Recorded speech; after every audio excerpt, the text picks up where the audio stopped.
Chapter 6. The secret oral teachings associate with the doctrine of, quote, going beyond, those of non-activity, the direct path, and of sudden illumination. More exactly, they consider these last as being included in the, quote, going beyond as particular aspects of it. Passing beyond is equivalent to liberation, and the three above-mentioned theories directly concern it. But first of all, what is liberation as it is viewed in the secret teachings? We know that Buddhist salvation consists in deliverance from the round of successive deaths and births in a perpetual voyage comprising numerous painful incidents in the course of which we are united to that which we detest and separated from that which we love. At least such is an exoteric description of salvation current among Buddhists. This deliverance has been named nirvana, not to be confused with the rock and roll band, a word well known to all those who are in the least familiar with Buddhist literature. The literal meaning of nirvana is extinction, and because of this signification, the most erroneous ideas have been spread concerning the nature of Buddhist salvation. This is not the place to examine these false interpretations. Two words will suffice. The answer to those that imagine that Buddhist salvation consists in the annihilation of the ego at the death of the, quote, person is that as Buddhism denies the existence of a, quote, ego or a soul, whatever be the name given to it, there cannot be any question of the annihilation of that which is held to be non-existent. In reality, there is annihilation, but it is that of false views, of ignorance, and more exactly of the belief in the existence of an ego, which is independent, homogeneous, and permanent, a belief which deforms our understanding of the world in deforming our mental vision. The Tibetans have not translated the word nirvana, not because they were not capable of doing so, but probably because the idea of salvation appeared to them somewhat differently from that which obtained in other Buddhist schools of philosophy. Their equivalent for nirvana is the phrase, gone beyond suffering. This is not the solemnity of the word nirvana. It is currently used to say that a high religious dignitary is dead, without necessarily implying that the dead man has attained perfect spiritual illumination and had become a Buddha. To express this last idea, not only as regards a dead man, but often too of a living individual, the Tibetans say simply to have become Buddha. He has become a Buddha, or he is a Buddha. However, the term most commonly used alike in the spoken language as in literature is liberation, or the expression to be liberated. There is no idea of death in this idea of liberation. One frees oneself in one's present life and without leaving it. On the other hand, the Buddhists of the southern schools of the Theravadins are inclined to believe that the enlightened man dies, if not instantaneously at least, after a short delay, after having become an aram, in other words, having attained spiritual illumination.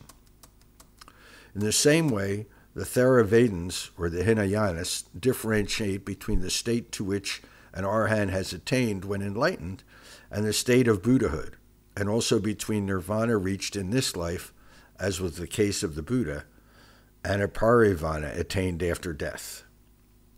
These distinctions are known to the masters of the secret teachings, but they brush them aside, considering them among the mental compositions whose author is our mind, and, quote, beyond which one must go.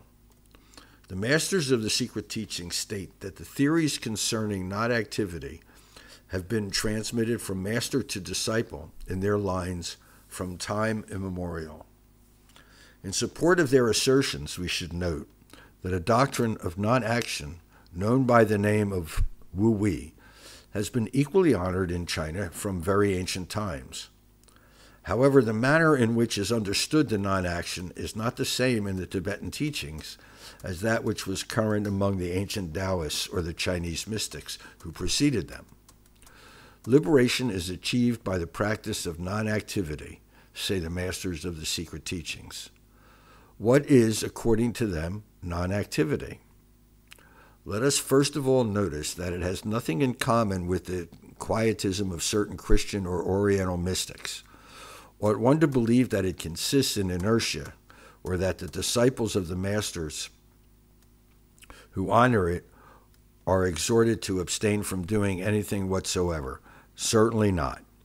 In the first place, it is impossible for a living being to do nothing. To exist is in itself a kind of activity. The doctrine of non-action does not in any way aim at those actions which are habitual in life: eating, sleeping, walking, speaking, reading, studying, etc. In contradistinction to the Taoist mystics, who in general consider that the practice of non-activity requires complete isolation in a hermitage, the masters of the secret teachings, although prone to appreciate the joys of solitude, do not consider them in any way indispensable. As for the practice of non-activity itself, they judge it absolutely necessary for the production of the state of deliverance. In the preceding chapter, it was said that neither the practice of any particular virtue nor that of numerous virtues together can bring liberation. This fact is constantly recalled to the pupils of the masters who explain the traditional secret oral teaching to them. They never tire of repeating the classic simile of the two chains. Whether one is bound by an iron chain or by a golden chain means in both cases to be bound. The activity used in the practice of virtue is the chain of gold, while that utilized in evil deeds is the iron chain. Both imprison the doer. The Dharmapada, which forms part of the canonical literature of the Southern School of Buddhism, and which can be considered as representing the original Buddhist doctrine, also stresses the two chains and the necessity of breaking them. He who has shaken off the two chains, that of good and that of evil, he is a Brahmin.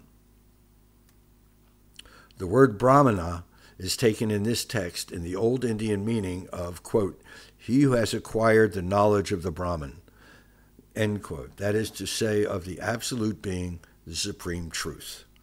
This is the spiritually enlightened man who has, quote, gone beyond the phantasmagoria of samsara. What then is the activity from which one ought to abstain? It is the disordered activity of the mind, which unceasingly devotes itself to the work of a builder, erecting ideas, creating an imaginary world in which it shuts itself like a chrysalis in its cocoon. It is the same work of a builder which was meant by the author of the Yoga Sutras when he wrote, "Yoga is the suppression of the movements of the mind." In the same way, Tsongkhapa, the founder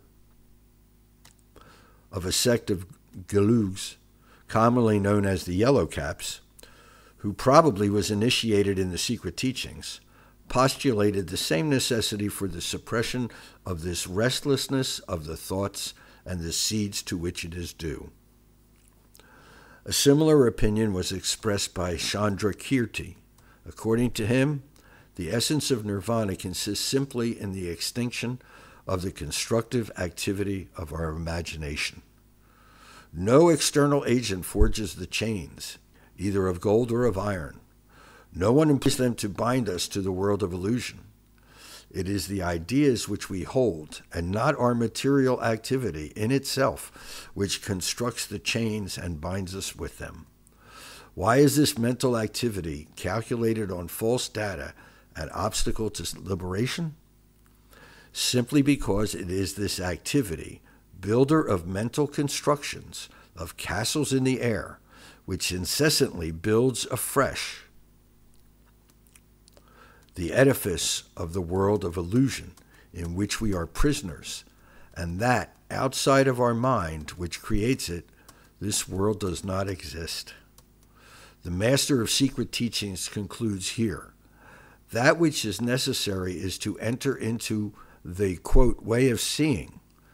This way in that in which the facts are examined and analyzed with constant attention, and where no room is left for the wandering of the imagination.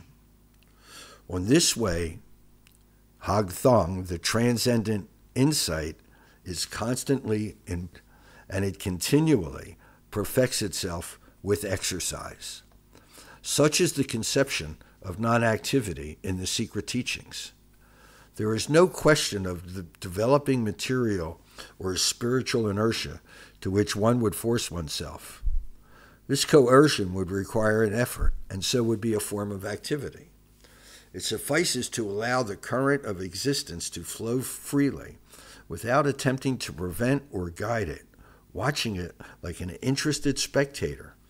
May be amused, but always detached, although feeling one with the spectacle, immersed in the current and flowing with it. Quote, path of seeing is another name for the, quote, direct path.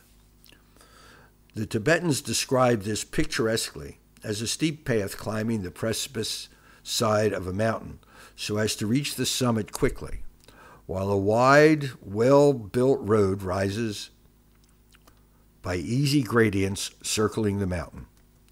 The first is a breakneck path fit for the mountaineers, who are sure-footed.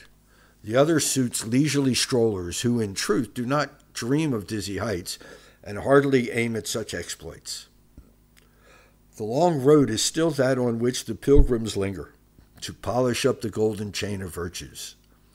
The majority of these imagine that in this way they progress without difficulties and without risks towards a future which they generally fancy as a happy rebirth in this world, in pleasant conditions, or in a heavenly realm. Even those who have formed a more correct view, although a vague one, of what may be liberation, nirvana, do not easily give up the belief that one can, quote, gradually and safely move towards it by the long road of holiness. They may be heard to admit the excellence of the direct road, but they say that it is dangerous because the guardrails of social, moral, and religious laws are missing from its edge, and the traveler who makes a false step risks a fall into the abyss. It may indeed be foolish to preach to an individual of ordinary mind that there is neither good nor evil, that his acts have no importance, and that, moreover, he is not the author of them, because he is moved by causes whose miscellaneous origins are lost in the inscrutable night of eternity. The man with a common mind, with an infantile mind, as the Tibetans politely say, cannot understand the coexistence of the two worlds, that of the absolute and the void, and that of relativity in which he, the pilgrim, makes his life's journey. In contradiction with current opinion, the masters of the secret teachings do not hesitate to declare to those of their disciples who are judged capable of understanding this revelation, the gradual way, the persevering cultivation of the virtues of holiness do not lead to liberation. The greatest saint, even if he has sacrificed 1,000 times all that he held most dear, even his life itself, for love of others, for that of a god, or for a noble ideal, remains a prisoner of samsara if he has not understood that all that is a childish game, empty of reality, a useless phantasmagoria of shadows, which his own mind projects on the infinite screen of the void. On the direct road, this understanding is attained without any apparent preparation. The climber has not hesitated to lean over the abyss on which the path borders. He has not hesitated sometimes to descend into them so as to inspect the depths. He has known how to climb up and out of them, and then suddenly one day, as a result of something apparently without any importance, the color of a flower, the form of a branch of a tree, a cloud, a bird's song, the yapping of a jackal, the howling of a distant wolf, or even a simple pebble against which he struck his foot in passing, and there arises a vision in his mind. Transcendent insight is born. No grandiloquent description of the nature of this insight is to be expected. No scene of fairyland is promised for the contemplation of the disciple following the direct path. The secret teachings are expressed in sober language suited to the subjects in question. Illumination is the discovery of the reality existing beneath appearances, and he who is enlightened will be aware of the place which he in fact occupies in this reality. That suffices. He will cease to be the dupe of a mirage. Ceasing to create it, he will have broken the chains and will be liberated. Like other religions, the Buddhism of the Southern School tends to offer to its adepts a dark picture of the world. If the Christians consider this world a vale of tears, the faithful of the Himalaya are told to meditate on the repulsive aspect of the body considered as a bag containing a stomach, intestines, filled with foul substances, bile and urine, excrements, etc. The result sought being that of producing disgust, and so combat all attachment to the physical form and to sensuality. The position of the secret teachings is wholly different. There is no attempt to provoke disgust on the part of the pupil. Dislike is only a form of attachment upside down, and both have the same effect, that of blinding the person who feels them to that to which he has given importance and allowing it to occupy his mind. No special feeling towards anything is laid down in the secret teachings. The masters expect the pupil who has examined the questions to which his attention has been drawn to find there reasons for a serene indifference. If he cannot refuse to play a role in the comedy or drama of the world, at least he understands that it is all a game. If it has fallen to him to personify a king, a great man, a famous scientist, he will not be proud of himself. If he must play the part of a poor wretch, an ignorant man, he is not ashamed of himself. He knows that these differences only exist on a stage, and that once the play is over, the actors will be stripped of the used costumes in which they have been seen. The secret teachings lead the pupil farther. They teach him to look with the same serene indifference at the incessant working of his mind and the physical activity displayed by the body. He ought to succeed in understanding and noting that nothing of all that is from him is him. He, physically and mentally, is the multitude of others. This multitude of others includes the material elements, the ground, one might say, which he owes to his heredity, to his atavism, than those which he has ingested, which he has inhaled from before his birth, by the help of which his body was formed, and which, assimilated by him, have become, with complex forces inherent in them, constituent parts of his being. On the mental plane, this multitude of others includes many beings who are his contemporaries, people he consorts with whom he chats, whose actions he watches. Thus, a continual inhibition is at work, while the individual absorbs a part of the various energies given off by those with whom he is in contact, and these incongruous energies installing themselves in that which he considers his I, form there a swarming throng. This actually includes a considerable number of beings belong to what we call the past. To a Westerner, Plato, Zeno, Jesus, St. Paul, Calvin, Diderot, Rousseau, Christopher Columbus, Marco Polo, Napoleon, and many others may constitute a diversified crowd, turbulent. To a Westerner, Plato, Zeno, Jesus, St. Paul, Calvin, Napoleon, and many others may constitute a diversified crowd, turbulent and quarrelsome, of which each member, thirsting for preeminence, tries to impose the repetition of his own physical and mental movements and with that object pulls in different directions the strings which move the poor eye, too blind to make out these phantoms and powerless to put them in their place. I have quoted some names taken by chance as being those of personalities with which a Westerner might have been in contact in the course of his reading and during his education. These names are only examples. The guests whom X shelters in his particular guest house are not at all the same as those who live with Y. The influences which act on an Indian or a Chinese evidently emanate from people of their respective races, or those who have been concerned in the history of their countries. When the student becomes aware of this crowd in himself, he should avoid imagining, as some do, that it represents memories of his preceding lives.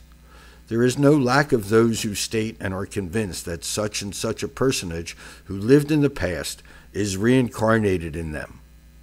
Stories depicting reincarnation are innumerable in Asia, where they keep alive the childish thirst for the marvelous among the masses.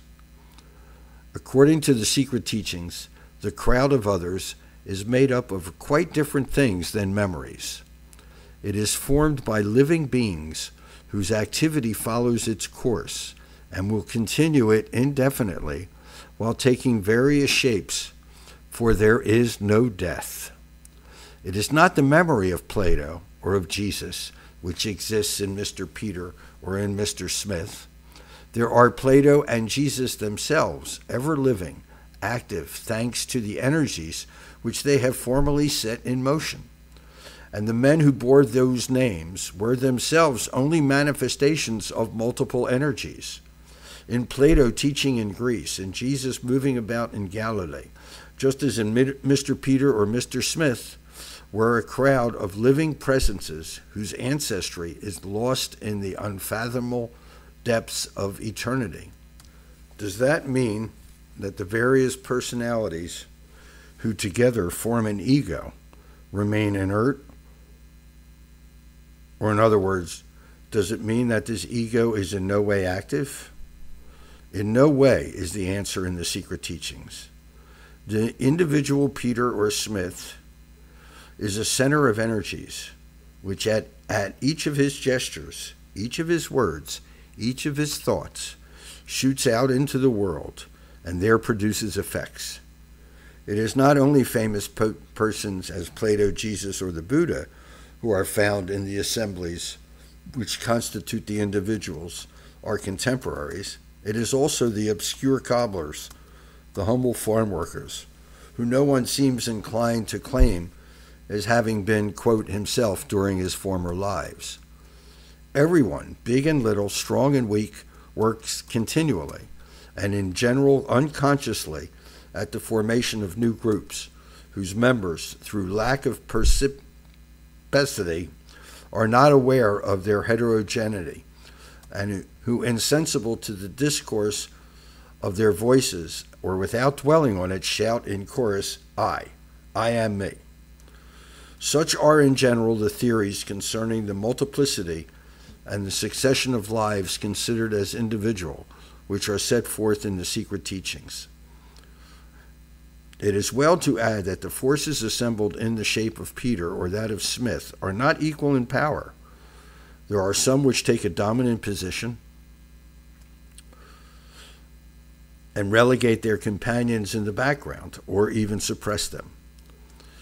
It is to these predominating forces that the Tibetan masters of the reserved teachings appeal to explain in an elevated manner, which is strictly in agreement with the doctrine of the non-existence of the homogeneous and permanent ego, the phenomenon of the tulkas, which is very much in evidence in their country.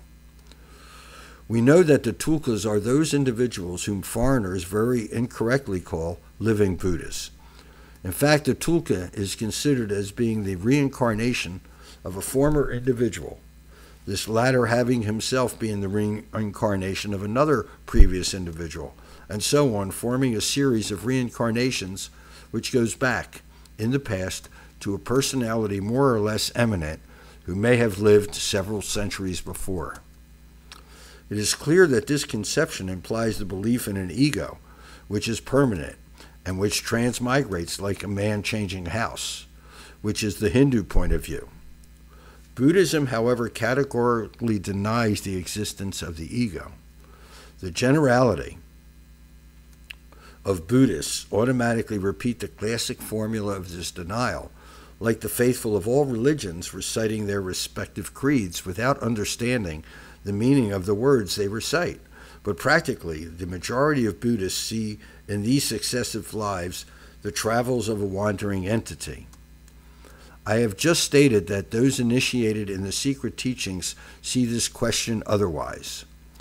Among the forces combined into the form of an individual, one of them, or several of them together, may aim at a goal which cannot be attained in the short period of time of one human life.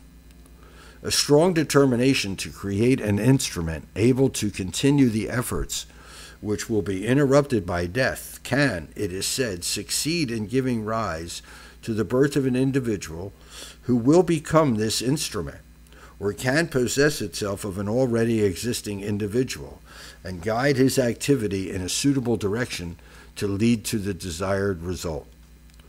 Such is the theory. The name Tulka agrees perfectly. Tulka literally means an illusionary body created by magic. There is no permanent ego which transmigrates.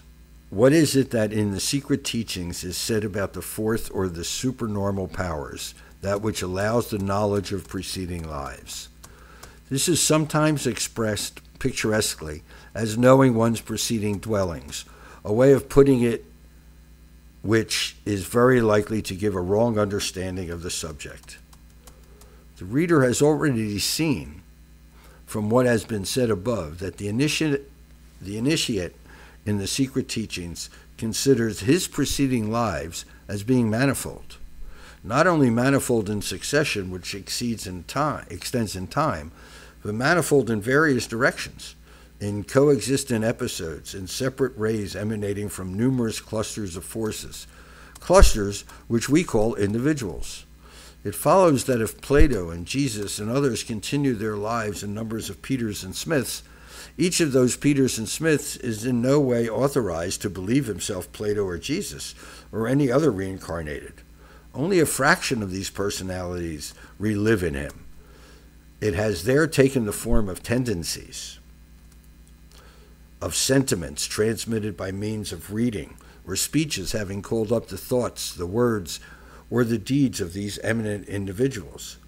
But once more, let me repeat that the hearing of the words and the sight of the actions of common performers, the cobbler, the servant, etc., can have brought to Peter and Smith, even during the life of this cobbler or servant, elements which have taken root, which are incarnated in him, and have determined certain of the mental and physical activities of Peter or Smith. That is to say, have lived in them. This fragmentation of causes and energies is to be remembered when one tries to investigate one's ancient dwellings.